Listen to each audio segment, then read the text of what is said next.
শুভেচ্ছা প্রিয় দর্শক, স্বাগত জানাচ্ছি চ্যানেল আয়ের পর্দায় ফার্স্ট ওয়াশ এখন কি চায়ের আয়োজনের সাথে আছি দীপ্তি চৌধুরী। এই কথা অস্বীকার করার উপায় নেই যে 2024-এর গণ অভ্যুত্থানের সরকার পতনের পর নানা ইস্যুতে বাংলাদেশ ভারত সম্পর্কে টানাপোড়েন চলছে।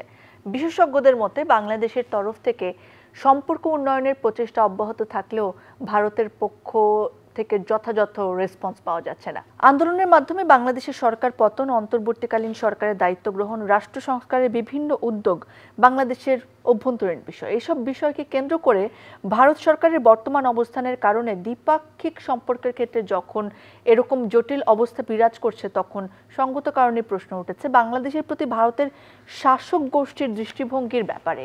অনেকেই বলতে শুরু করেছেন আমাদের স্বাধীনতা যুদ্ধের সময় থেকেই ভারত বাংলাদেশকে তাদের আজ্ঞাবহ দেশে পরিণত করার চেষ্টা চালিয়েছে। যখন এই চেষ্টা সফল হয়েছে তখন তারা খুশি থেকেছে, আর যখন তাদের উদ্দেশ্য পূরণ হয়নি তখন নানা রকম সমস্যা তৈরি করে বাংলাদেশকে বেকায়দায় ফেলার চেষ্টা করেছেন তারা। এক্সপার্ট মানুষরা আরো বলে থাকেন যে বাংলাদেশকে আজ্ঞাবহ রাষ্ট্রে পরিণত করার জন্য ভারত বিভিন্ন সময়ে নানা অসম চুক্তি ও সমঝোতায় আবদ্ধ করেছেন বাংলাদেশকে। দর্শক, এই সকল বিষয় নিয়ে আজকে কথা বলতে চাই এই বিষয়ে বাংলাদেশ ভারত চুক্তি কি বন্ধুত্বের নাকি গোলামির?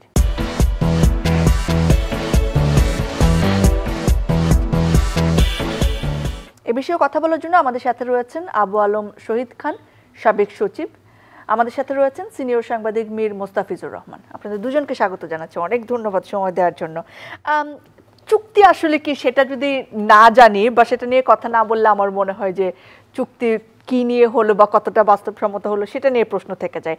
দর্শকদের জন্য যদি আবু আলম শহীদ খান আপনি আমাদেরকে বলেন, কখন আমরা একটা চুক্তিকে সফল চুক্তি বলতে পারি বা কোন একটা সমঝোতাকে একটা চুক্তি বলা হয়? সেখানে উইন উইন সিচুয়েশন থাকবে, দুই পক্ষের মধ্যে চুক্তি হবে। সবসময় যে উইন উইন হবে এরকমও না।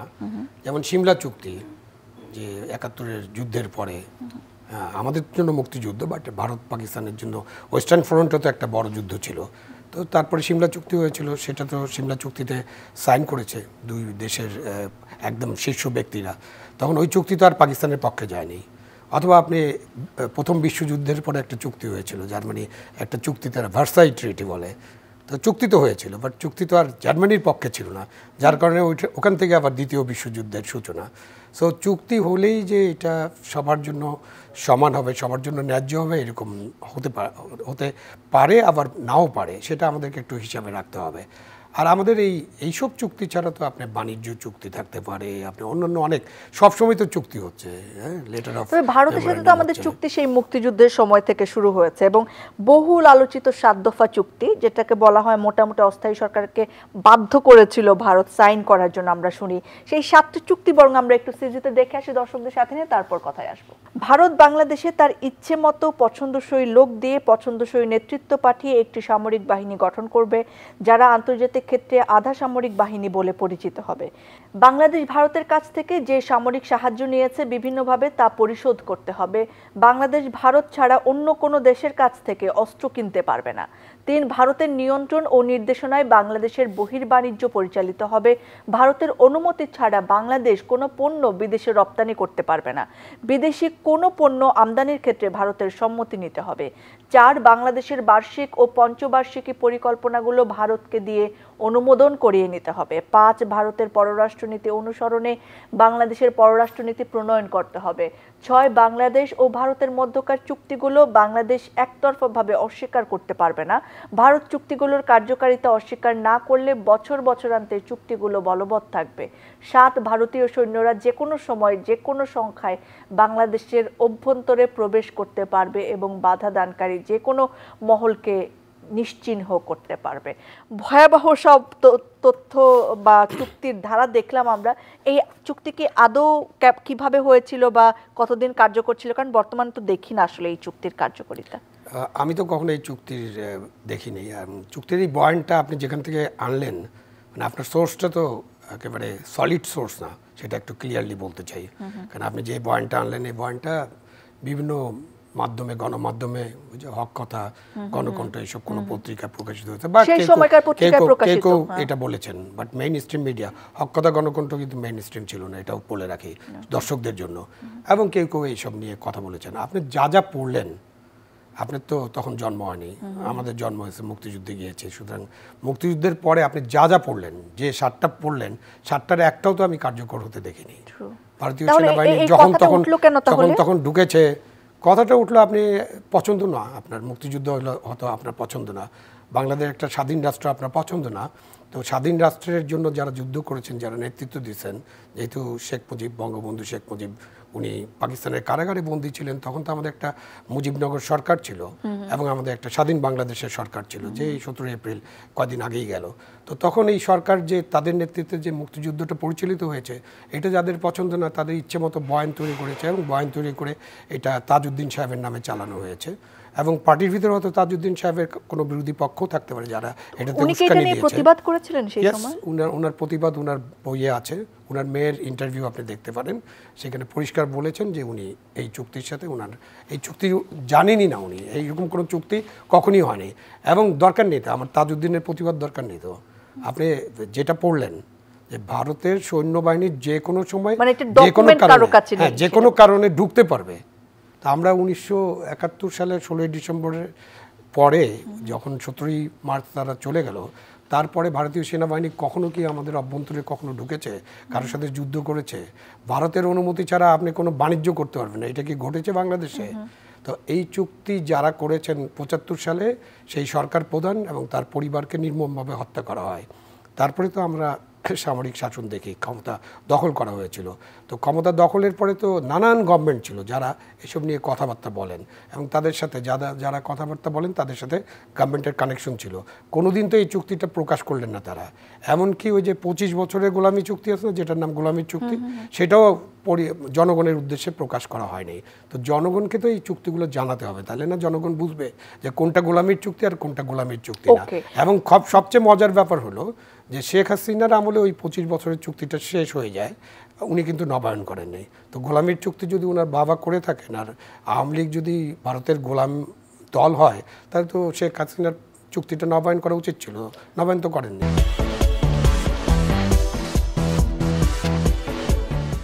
সময় বদলে যায়, কিন্তু সৌন্দর্যের সংজ্ঞা বদলায় না। রূপ বদলে যায়, কিন্তু আভিজাত্যের মানে একই থেকে যায়। ঐতিহ্য যখন আপন করে নেয় আধুনিকতাকে, তখন সৌন্দর্য ঠিকই খুঁজে নেয় স্যান্ডেলিনাকে। স্মরণের ছোঁয়ায় তোমার উপমায় বদলে দিলে যে আমার। স্যান্ডেলিনা সো, রূপচর্চায় আভিজাত্য। মীর মোস্তাফিজুর রহমান, আপনি আসলে এই 7 দফা চুক্তি নিয়ে কি ভাবেন? না, আমি যেটা মনে করি যে আসলে প্রত্যেকটি বিষয় আমাদের একটু অবজেক্টিভ হওয়া দরকার। মানে কে কি বললো বা কোথা থেকে কি দেখলাম সেটা বিবেচনায় না এনে আসলেও এরকম কিছু হয়েছিল কিনা, বা ওই সময়কার যারা প্রত্যক্ষদর্শী ছিলেন, মুজিবনগর অস্থায়ী সরকারের নামে এই চুক্তির দায় চাপানো হয়েছে। বাট পরবর্তীতে কিন্তু কোনো আমি ভারতীয় যারা লেখক বা বাংলাদেশের যারা এই মুজিব সরকার নিয়ে বিভিন্ন বই লিখেছেন, তাদের কোথাও কিন্তু ওই 7 দফা আপনি যে চুক্তিগুলো দফাগুলি পড়লেন, এটা আমি পাইনি আর কি। তবে এটা শহীদ ভাই যেটা বললেন যে ওই সময় কিছু কিছু পত্রিকা, এটা হতে পারে যে ওই পত্রিকাগুলো যেহেতু মুজিব বিরোধী পত্রিকা বলে পরিচিত, যে পত্রিকা দুটোর নাম উনি বললেন বা আপনি উল্লেখ করলেন, তো ওইখানে ওই সময়ে মানে আমাদের স্বাধীনতা যুদ্ধের পরবর্তী সময়ে যে আবহ, সেই আবহে ওই সরকারকে বেকায়দায় ফেলানোর জন্য হয়তো এরকম এটা কল্পিতও হতে পারে। আবার যদি সত্যিও ধরে নিই যে এরকম কিছু একটা হয়েছিল, আপনি বাংলাদেশের স্বাধীনতা যুদ্ধের পরে যখন আমরা ধরে নেই 16ই ডিসেম্বর পরে, আপনি কিন্তু এই দফাগুলির কোনোটাই ইফেক্টিভ আপনি মানে কেউ দেখেনি। তো যেটা ইফেক্টিভ দেখেনি এবং যেটা কোনো দলিলও নেই, এই চুক্তিটা যদি হয়ে থাকে ডেফিনেটলি এটা সরকারের কাছে বা কারোর কাছে এটা একটা কপি থাকার কথা। তো আমার ধারণা এটা আসলে অনেকটা কল্পিত, বা হয়তো উনি যেটা বললেন এটা ভাঙার জন্য নিশ্চয়ই ভারত কোনো ধরনের অ্যাকশন নিত যে তোমাদের সাথে তো আমার এই চুক্তি আছে, তাই না? সো 7 দফা চুক্তির বেশি মানে শর্তটা আসলে কোনোভাবে পালন করা হয়নি, কিন্তু ওই যে 25 বছর মেয়াদী যে বাংলাদেশ ভারত মৈত্রী শান্তি ও সহযোগিতা চুক্তি, সেটি তো আসলে স্বাক্ষরিত এবং এভিডেন্ট রয়েছে, সেটা প্রধানমন্ত্রী শেখ মুজিবুর রহমান তৎকালীন প্রধানমন্ত্রী তিনি এই চুক্তিটি স্বাক্ষর করেন 1972 সালে। এটি স্বাক্ষরিত হয় এবং তারও কিছু দফা 12টি ধারা আমরা একটুখানি দেখে আসি দর্শকদের সাথে নিয়ে সিজিতে।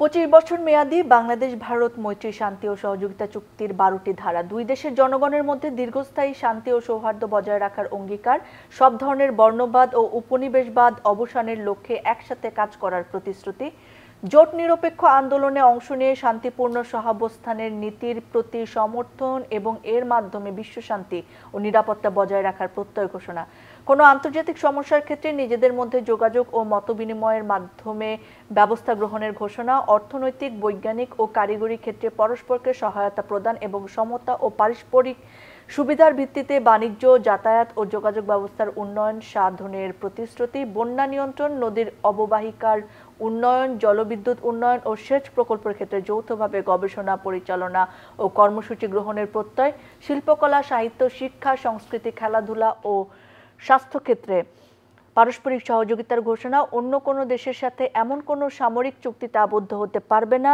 যা কোনো পক্ষের ক্ষতির কারণ হয়, তৃতীয় কোনো দেশ যে কোনো পক্ষকে আক্রমণ করলে সেই দেশকে সমর্থন না জানানোর ঘোষণা, চুক্তি স্বাক্ষরকারী কোনো পক্ষ তৃতীয় কোনো পক্ষের সাথে গোপনে বা প্রকাশ্যে এমন কোনো চুক্তি করতে পারবে না যা বাংলাদেশ ভারত মৈত্রী চুক্তির স্বার্থকে বিঘ্নিত করে। আবু আলম শহীদ খান, এই চুক্তিটি তো আছে এবং এই চুক্তিকে গোলামি আখ্যা দেয়া হয় নানাভাবে, সেটাও আসলে এভিডেন্ট। আপনার কি মনে হয় কোন কারণে এটাকে গোলামি আখ্যা দেয়া হয়েছে? কারণটা হলো যে আপনি একটা চুক্তি করেছেন এবং এই চুক্তিটা যখন জনসমক্ষে প্রকাশ করেননি এবং যদি জনগণ বা পার্লামেন্টে এগুলো চুক্তি যাওয়া উচিত আমি মনে করি, এখনও আমি মনে করি যে কোনো চুক্তি যে কোনো দেশের সাথে এটা পার্লামেন্টে যেতে হবে, যদি ওটা সিক্রেট মিলিটারি ডিল না হয়, যে আপনি কি প্রকাশ করবেন না, আপনি ধরেন অস্ত্র কিনতেছেন, কি অস্ত্র কিনছেন সেটা একদম সিক্রেট, কারণ এটা আমাদের স্বাধীনতার, সার্বভৌমত্ব এবং নিরাপত্তার কোশ্চেন। ওগুলো ছাড়া মানে এরকম কিছু জায়গা ছাড়া সব জায়গায় আপনি যে বাণিজ্য চুক্তি করবেন, এমনকি কোভিডের সময় ভ্যাকসিন নেওয়ার যে চুক্তি করছেন ওটা নিয়ে তো লঙ্কাকাণ্ড হয়েছে, ওই চুক্তিও আপনি প্রকাশ করবেন না। মানে না করার কারণে যা হয় জনমনে নানান সন্দেহ, অবিশ্বাস সৃষ্টি হয় এবং অবিশ্বাস সন্দেহের সুযোগে মানুষ এগুলোর বয়ান, ভিন্ন বয়ান দিতে থাকে। এখানে আপনি প্রথম দিকে না করার কি স্বার্থ থাকতে পারে এটা সরকার বলতে পারবে। সরকার সবসময় মনে করে যে সব কিছু তাদের, এই যে যেমন এখন করিডোর নিয়ে অনেক কথাবার্তা হচ্ছে না, তো দেখেন আপনি সরকারের ওখান থেকে আপনি কিরকম মতামত পেলেন। আপনি করিডোর নিয়ে প্রথম পররাষ্ট্র উপদেষ্টা বললেন আমরা নীতিগত সম্মতি দিয়েছি, আপনার নিরাপত্তা উপদেষ্টা তিনি বললেন যে আমাদের সাথে আলাপ আলোচনা হয়েছে, আপনার যিনি প্রেস সেক্রেটারি উনি উপদেষ্টা না, উনি একজন কর্মচারী, গণকর্মচারী, উনি বললেন যে এরকম কোনো কিছু আলোচনা হয়নি। মানে আপনি এই যে ঢাক গুড়গুড় যে একটা বিষয়, করিডোরেরও তো একটা ইম্পর্টেন্ট এজেন্ডা যেটা জনগণকে জানতে হবে, যেটা রাজনৈতিক দলগুলো খুবই মানে ভালোভাবে রেসপন্স করেছে, আপনি বলতে পারেন রিঅ্যাক্টও করেছে কেউ কেউ। তো এইগুলো বিষয়ে সরকারে যারা থাকেন, কেন জানি সরকার সবসময় একটা গোপন একটা ভাবে থাকে, কারণটা কি আমি জানি না, এটা প্রকাশ হয়ে গেলে তাদের কি ক্ষতি আমি জানি না, বাট জনগণের তো কোনো ক্ষতি হওয়ার কথা না, অথবা তারা জনমনে একটা অশান্ত পরিবেশ সৃষ্টি হবে এটা তাদের বিবেচনায় নেয়, বাট যে জিনিসটা জনগণকে অশান্ত করে ফেলবে আপনি সেই জিনিসটা করবেন কেন? আপনি তো জনগণের প্রতিনিধিত্ব করছেন, সরকার যাই হোক, এটা অন্তর্বর্তীকালীন সরকার হোক, সামরিক সরকার হোক, নির্বাচিত সরকার হোক, আর নির্বাচনের নামে ফ্যাসিবাদী সরকার হোক, যে সরকারই হোক, আপনি যখনই সরকারে থাকবেন তখন আপনার লক্ষ্য হচ্ছে আপনি জনগণের কল্যাণে কাজ করবেন। সুতরাং আপনি যেসব চুক্তি করবেন বা যেসব নিয়ে আলোচনা করবেন কারোর সাথে, সেগুলো অবশ্যই প্রকাশ্যে আসা উচিত। তো এখানে আপনি যে কয়েকটা পড়লেন তাতে তো বেশ ভালোই দেখা গেল যে গোলামির চুক্তির মতো কিছু আমি এখনো দেখি নাই, বাট বেশ ভালোই এগুলো তো আলোচনা হতে পারে। আমরা জোট নিরপেক্ষ উইন-উইন চুক্তি হিসেবে দেখতে, হ্যাঁ, এটা আমাদের জন্য উইন-উইন সিচুয়েশন। কেন আপনি পরিবেশটা চিন্তা করেন, তখন আমাদের স্বীকৃতি দেয়নি বড় বড় দেশগুলো, আমেরিকা আমাদের যুদ্ধের বিপক্ষে ছিল, চীন পাকিস্তানকে পুরোপুরি সমর্থন করেছে, তখন কিন্তু ভারত, বাংলাদেশের কথা বাদ দেন, আমরা যখন এটা আলোচনা করি তখন আলোচনা করি না ভারত এবং রাশিয়ার মধ্যে একটা 25 বছর মেয়াদী চুক্তি হয়েছিল, ভারতের মতো একটা দেশ তারাও চুক্তি করতে বাধ্য হয়েছিল বা চুক্তি করেছিল রাশিয়ার সাথে, একই ধরনের চুক্তি, যেন তাদেরকে কেউ আক্রমণ করলে রাশিয়া যেন তাদের পক্ষে দাঁড়ায়। সেই কারণে বাংলাদেশকে কেউ আক্রমণ করলে ভারত যাতে আমাদের পক্ষে চলে আসে ডিফেন্সের জন্য। আপনার কি মনে হয় যে সিচুয়েশন অনুযায়ী সেটা ঠিক ছিল? একদম সিচুয়েশন অনুযায়ী। এখন তো রাশিয়া এবং ভারতের সেই 25 বছর মেয়াদী ওই চুক্তিও এখন কার্যকর নেই।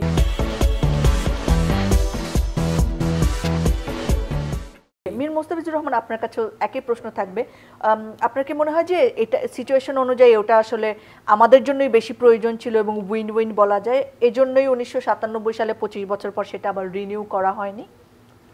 রিনিউয়ের বিষয়টা পরে, প্রথমে যে আপনি যে দফাগুলি পড়লেন, প্রথমে আমি বলে নিচ্ছি 25 বছরের চুক্তিটি কিন্তু মানে ওয়েবসাইটে আছে, মানে পাবলিক ডকুমেন্ট। এটা কেন তখন ডিসক্লোজ করা হয়নি সেটা নিয়ে অনেকে, এটা ডেফিনেটলি আমাদের কলোনিয়াল অ্যাটিটিউড, আমরা ব্রিটিশ কলোনি থেকে যে ধরনের সংস্কৃতি পেয়েছি আমরা, দেখা গেল যে কোনো জায়গায় আপনি শৌচাগার বরাদ্দ করবেন, ওইটাতেও উপরে লেখা থাকবে অতি গোপনীয়।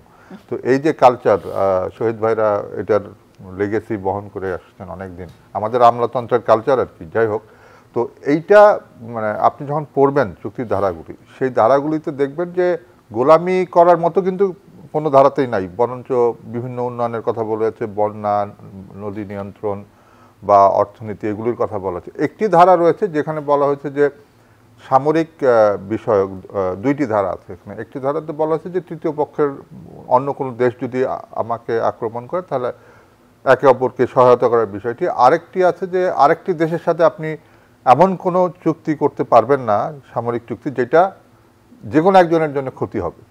তো এখানে তখন আমরা যখন ছোটবেলায়, আমার মনে আছে যে আমরা দেয়ালে, মানে বিভিন্ন দেয়ালে দেখতাম গোলামি চুক্তি বাতিল করো। তো আমরা কিন্তু বড় হয়েছি এটা দেখে, আমরা তখন অনেক ছোট, মানে ক্লাস 1-2-তে পড়ি।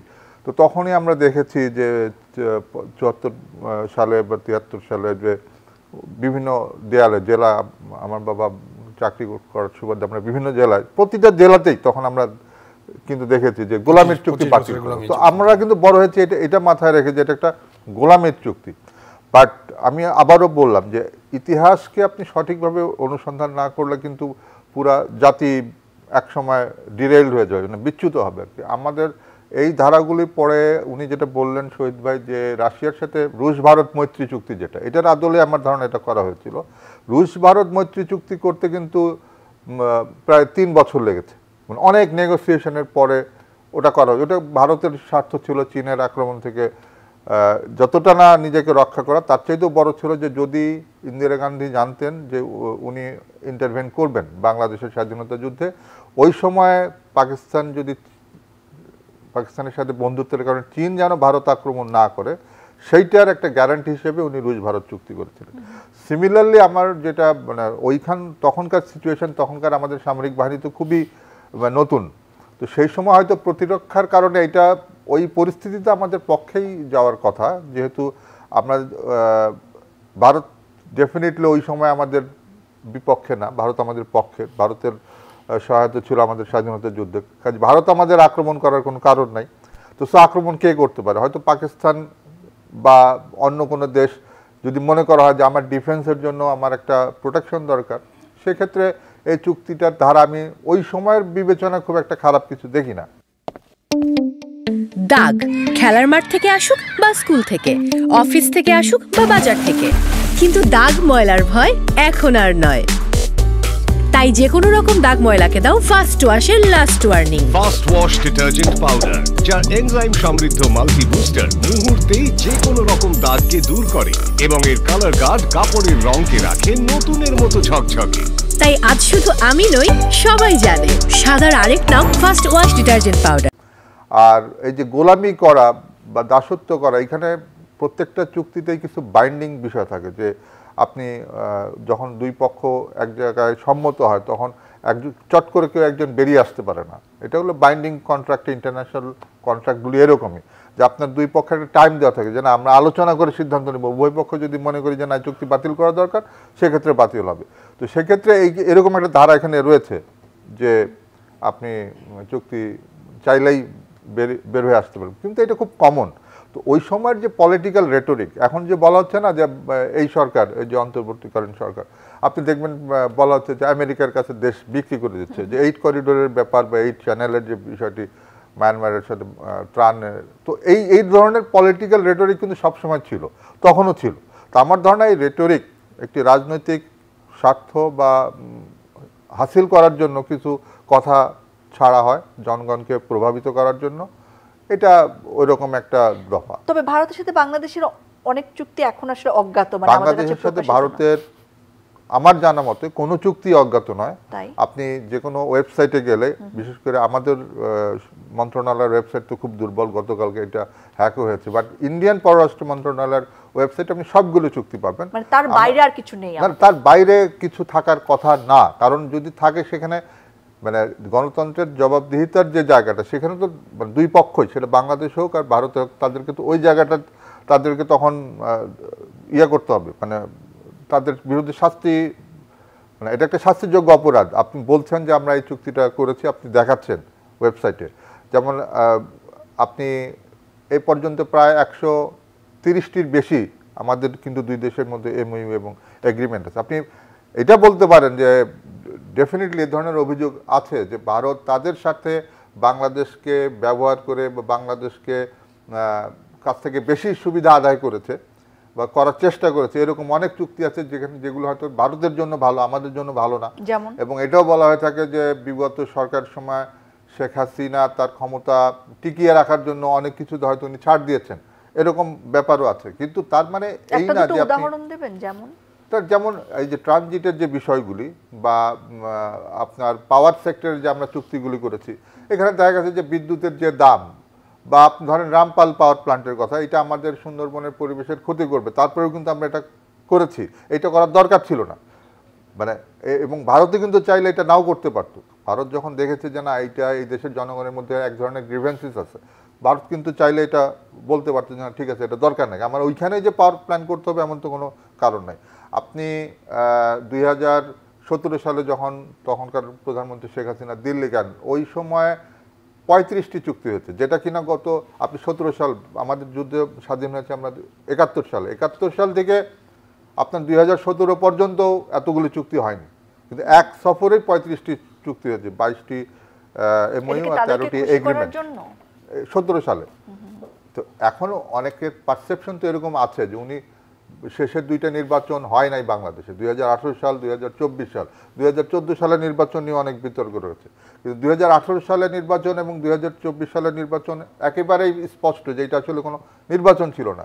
তো সেই ঠিক তার আগে আপনি দেখেন 17 সালে একটা বড় ধরনের মানে এই যে 35টি চুক্তির কথা বললাম, এর আগে নরেন্দ্র মোদী উনি যখন বাংলাদেশে ঢাকায় সফরে আসলেন 2015 সালের জুনে, তখন কিন্তু 8টি চুক্তি হয়েছে, এবং এই চুক্তিগুলি মানে ভারতের পক্ষে যায়।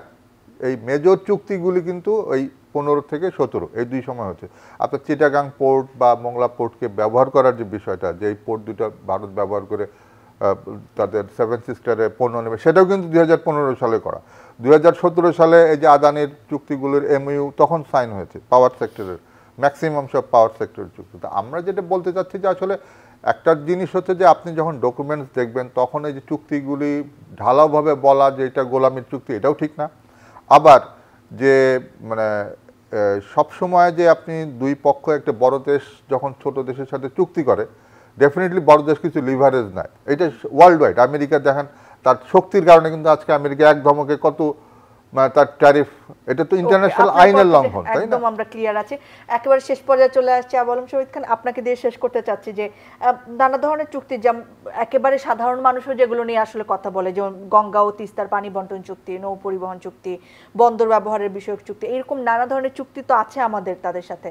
এবং সম্প্রতি যে ভারত আসলে বাংলাদেশের সাথে সম্পাদিত ট্রানজিট চুক্তি বাতিল করেছেন, এই বিষয়টিও মানুষের মনে নানা ধরনের প্রশ্ন জাগিয়েছে যে ভারত কি আসলে আমাদের সাথে তাদের সম্পর্কটা এখন কেন রাখতে চাইছেন না? বিশেষ সরকারের সাথে কি তাদের সম্পর্ক ছিল, নাকি বাংলাদেশের জনগণের সাথে তারা আমাদের বন্ধু সত্যিকার অর্থে ছিল কিনা? আপনি আসলে কি বলবেন চুক্তি সম্পাদনের বেলায়? ভারত, দেখেন আমি ভারতের ব্যাপারে বিশেষজ্ঞ নই, কিন্তু আমি যেটা ফিল করি বাংলাদেশের জনগণ বা বাংলাদেশের সরকার বা যে কেউ, আমাদের মধ্যে দুই ধরনের জিনিস কাজ করে। একটা হলো ভারত বিরোধিতা, যেটা আমরা এই যে গোলামির চুক্তি যেভাবে আসছে বয়ানগুলো, আর একটা হলো ভারত প্রেম। এখন ভারতের সাথে আমাদের সম্পর্কটা ওই দুই সম্পর্কের বাইরে মাঝখানে দাঁড়াতে হবে, যে ভারতের সাথে আমাদের একটা ভালো সম্পর্ক থাকবে, এখানে আমাদের প্রতিবেশী তো আমরা বদলাতে পারবো না, এবং এই 1 ঘন্টা 2 ঘন্টা বক্তৃতা করা যাবে কেন ভারতের সাথে আমাদের সম্পর্ক রাখাটা জরুরি। তো ভারতের সাথে আপনি যেই চুক্তি করেন, যেটা আলাপ হলো যে আদানির সাথে চুক্তি করছেন, সেখানে কিছু কিছু ধারা আদানি আমাদের সাথে যে রেট ফিক্স করছে সেই রেটের মধ্যে আমাদের বক্তব্য থাকা উচিত ছিল এবং ভালো নেগোশিয়েট করা উচিত ছিল, বাট আমরা ওখান থেকে কিন্তু বের হতে পারছি না। তো আপনি রামপাল, হ্যাঁ রামপাল একটা ইস্যু, আমাদের সুন্দরবন ইস্যু ছিল, এটা কি আমাদের নেগোসিয়েশনের দুর্বলতা নাকি এটা আমাদের কখনো কখনো নেগোসিয়েশনের দুর্বলতা। বাট দেখেন আপনি আদানির বিদ্যুৎ আর রামপালের বিদ্যুৎ ছাড়া কিন্তু এখন আপনি চলতে পারছেন না, সেটাও আপনার জন্য একটা গুরুত্বপূর্ণ বিষয়। যে আপনি কি করলেন, পায়রাতে আরেকটা বিদ্যুৎ কেন্দ্র হয়েছে, তখন আমরা তো আমাদের কথা বলতে বলতে একই সাথে রামপালেরটা যেরকম, পায়রাতে যে বিদ্যুৎ কেন্দ্র হয়েছে ওখানে যে পায়রা পোর্ট করা হয়েছে, এটা তো বিগত সরকারের একেবারে নিজের আত্মহুতি দেওয়ার মতো একটা সিদ্ধান্ত। এই পোর্ট কখনো চলবে না, এবং এই পোর্ট চালানোর জন্য আপনি পায়রাতে কয়লা বিদ্যুৎ প্রকল্প করছেন, তো এটাও ঠিকমতো কোনো দিন রান করবে না। তো এরকম সরকার বিভিন্ন সময় নানান রকম পদক্ষেপ নেয়, যেটা সরকার জনকল্যাণ বা রাষ্ট্রের মঙ্গল এই ধরনের যে বিষয়গুলো আমরা সামনে আনি বা আনতে হবে, সেইখানে যে সরকারের এখানে দুর্বলতা, এবং এই দুর্বলতাগুলো আমরা দেখেছি, অতীত সরকারে দেখেছি, এবং বর্তমান ক্ষেত্রে তো করিডোর নিয়ে নানান কথা, কেউ কেউ তো বলে করিডোর হয়ে গেছে অলরেডি, আমরা বিক্রি করেছি। যে সেন্ট মার্টিনে যাওয়া বন্ধ হয়, তাতে কি বলা হচ্ছে যে সেন্ট মার্টিন থেকে অলরেডি আমেরিকান ঘাঁটি আছে। সাধারণ জনগণ বলে না, উচ্চশিক্ষিত এবং যারা মানে মেটার করে তারাই কিন্তু বলে না, না সেন্ট মার্টিন দিয়েই দিচ্ছে অলরেডি, গতকালকে আমার সাথে বিতর্ক কিন্তু কোনো না, এটা সত্য না। ক্লিয়ারেন্স মানে এটা সত্য না, এখন পর্যন্ত এই ধরনের কোনো ঘটনা ঘটে নেই, বাট মানুষ বিশ্বাস করে। তো এইখানে যে চুক্তিগুলো ভারতের সাথে বলেন, পাকিস্তানের সাথে বলেন, আমাদের যদি পার্শ্ববর্তী দেশ বার্মার সাথেও বলেন, এখন আরাকান আর্মির সাথে আপনি কথা বলছেন, আরাকান আর্মি তো স্বীকৃত কোনো আর্মি না, মানে স্বীকৃত কোনো দেশ না, এখনও আরাকান আর্মি কনফেডারেশনের জন্য যুদ্ধ করছে, তারা স্বাধীনতার জন্য কিন্তু যুদ্ধ করছে না, সুতরাং তাদের কোনো স্বীকৃতি নেই, তাদেরকে সহায়তা করা বলেন, সব বিষয়গুলো বাংলাদেশের স্বার্থটাকে প্রথমে বিবেচনায় নিয়ে আলাপ আলোচনা করতে হবে। পারফেক্ট, এই কথাটি দিয়েই শেষ করতে চাই। অনেক ধন্যবাদ আপনাদের দুজনকে। ধন্যবাদ প্রিয় দর্শক যারা এতক্ষণ সঙ্গে ছিলেন। বাংলাদেশের স্বার্থ এই কথাটিকে সবার উপরে রেখে আজকের আয়োজন শেষ করতে চাই। সকলে ভালো থাকুন, সুস্থ থাকুন, আবার দেখা হবে, আবার কথা হবে।